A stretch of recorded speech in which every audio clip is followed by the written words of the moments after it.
We are now over a year removed from the release of Alan Wake 2, Remedy Entertainment's recent release, and they've also done DLC throughout the entire year for the game, and while it has yet to recoup its budget, turn a profit, maybe in about 10 years or so if they continue on their current sales trajectory, which we don't know that much about outside of, it underperformed, and we still are very much in the red about it, but hey, at least we employed some hard-up consultants out of Montreal. Does that give us anything? Oh, it does. It's bad will with our customers. Oh, God, but we worked so hard in order to get a good reputation. Oh, well, hoopsie daisy. Because here's the thing. Prior to Alan Wake 2, you had Control, you had the original Alan Wake, you had American Nightmare. All of those were very well received. They weren't exactly, smash hits moving millions of copies, but it had a cult following, a very passionate following. And so people wanted to see the story continue. They wanted to see the continuation of the story of Alan Wake, but ended up getting a strong female protagonist, that race-swapped female protagonist, because Kim Belair needs to see herself represented in all the games that she plays, and that's what Sweet Baby Inc. specializes in.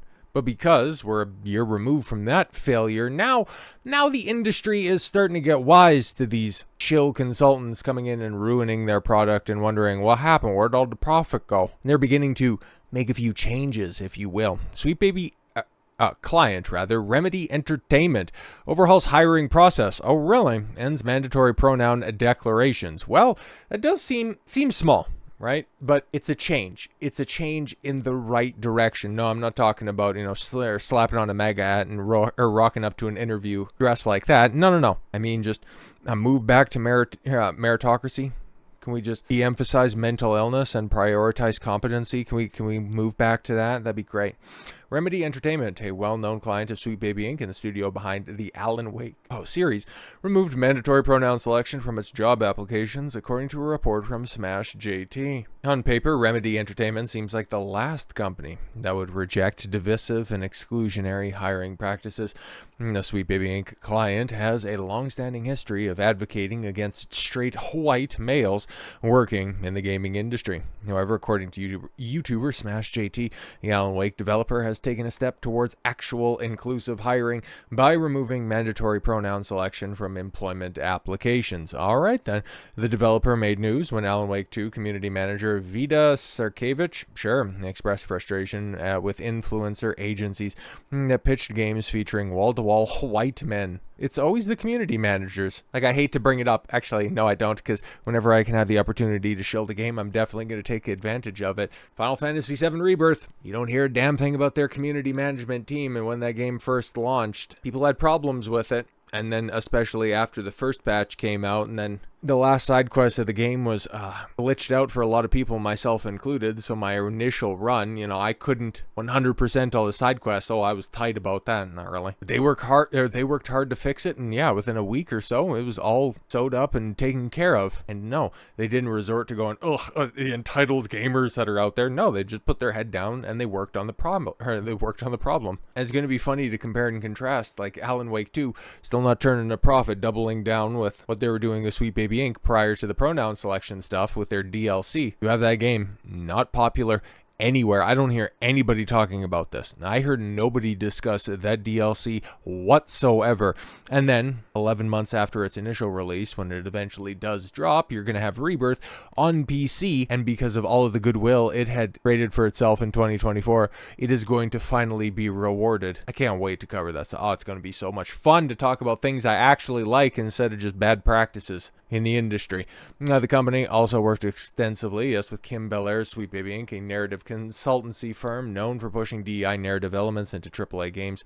And a lot of indie games that let's just say they weren't exactly repeat customers, because after they launched their DEI festoon games, their studios closed down. Oh well. This includes, God of War Ragnarok, because, Angry Boda killed that game, okay? Just, don't pay attention to everything that Sweet Baby Inc. didn't touch. Spooderman 2, Suicide Squad killed the Justice League, and Remedy Entertainment's commercial flop, Alan Wake 2. Yeah, it's funny, right? Because, Ragnarok, that's about the only one that they can attach their name to that was any kind of a success, because Spider-Man 2, the budget on that game alone, and because it's, a Sony exclusive, it was never going to turn a profit. $365 million budget? That's freaking insane, man. And then, yeah, Suicide Squad Kill the Justice League. Yeah, that game's getting shut down. 11 months. Funny how that timeline works there. You have people looking forward to Final Fantasy VII Rebirth coming on over to PC.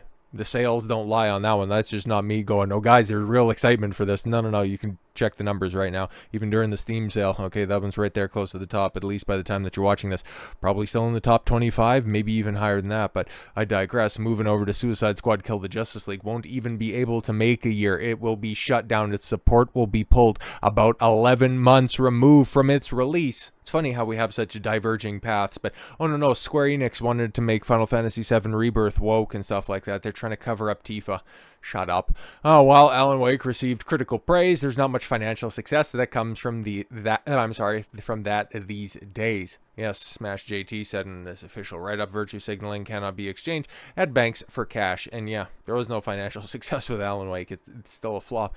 Failed to connect with players who actually purchase games. The disconnect here was clearly exacerbated by the game's controversial marketing and narrative choices.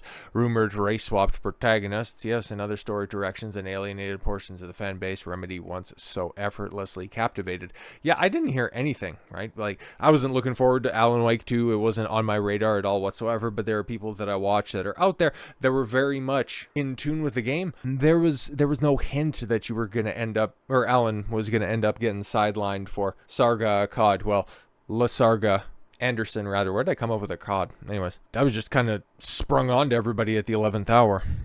Now it seems that things might be changing at Remedy, and an anonymous insider contacted Smash JT, alerting him of the hiring change or a policy change that removes pronoun selection from the application process. In the original application seen above, there it is right there. You can select whatever you want. What the hell is hoo-hoo? That's crazy. However, Remedy's current application removes the feature entirely. Yeah, first name, last name, email. No Mr., Mrs., or Doctor. Okay. The updated application simply asks for a name, email address, phone number, and resume, while providing a box in which the applicant can include a message like a cover letter. While the removal of pronouns from job applications is finally a step in the right direction, it remains to be seen if Remedy's hiring practices will actually reflect a genuine shift back to prioritizing talent and skill over ideological quotas. Exactly. It's a sign that things are moving in the right direction. But is this just a superficial change? Time will tell. If Remedy wants to preserve its legacy and financial viability, these changes must continue to happen. Exactly, because there's no saving Alan Wake 2. It's busted from toes to titties, and nobody's coming back and playing this game, and you can lay the blame squarely at the people responsible for the story. Everything that they've touched this year.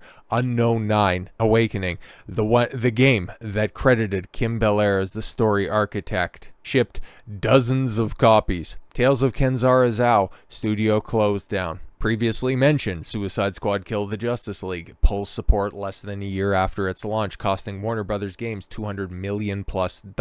You also had Flintlock that failed. Studio closed down on that one. Everything that SBI touches results in massive layoffs or studio closures. Why anyone would continue to hire them moving into 2025 or any of these other similar type companies, the lists are still out there and they will still be clinging on, because here's the thing about game development, right? Because Hollywood can shift a little bit. Okay, they're kind of stuck in place for a couple of years when it comes producing a film and putting it on the silver screen. They're locked in for a little while, and we're definitely over the hump in 2024, but 2025 doesn't look all that promising, at least from a creative endeavor. But we could be transitioning, in the proper use of that term, out of the so-called woke era and then just, I don't know, maybe into just like this straight up bad era, which isn't that much better. I guess it's just less offensive. Stuff like that. Yeah, you got to write the project, you got to cast for the project. It takes a while. Same with TV. It's about a year to 3 years before there's substantial changes. But as for gaming, oh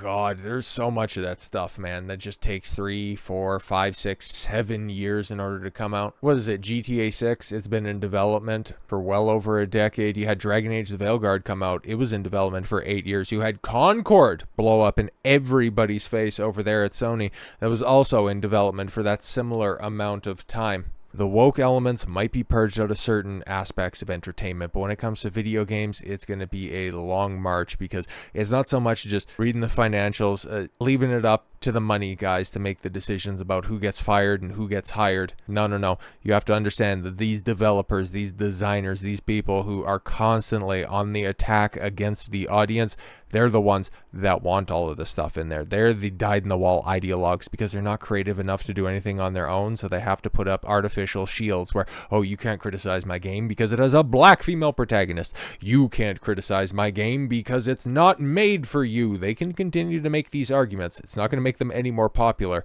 Hell, it's going to drive more people into the arms of the Eastern gaming market and back into old classic games that aren't wrought with all of the trappings of the modern game studio. So yeah, it's going to be a minute, but to see little changes, even from perpetually woke studios like Remedy, that's a sign of good things to come. We'll just have to see if it ends here or if this is a beginning of a brand new trend. Hopefully it's the latter. I just kind of think that it's more or less the former. So with all that said, thank you all very much for the gift of your time. I've been Don Consuelo. I want you to follow your gut and get after it. Take care, everyone.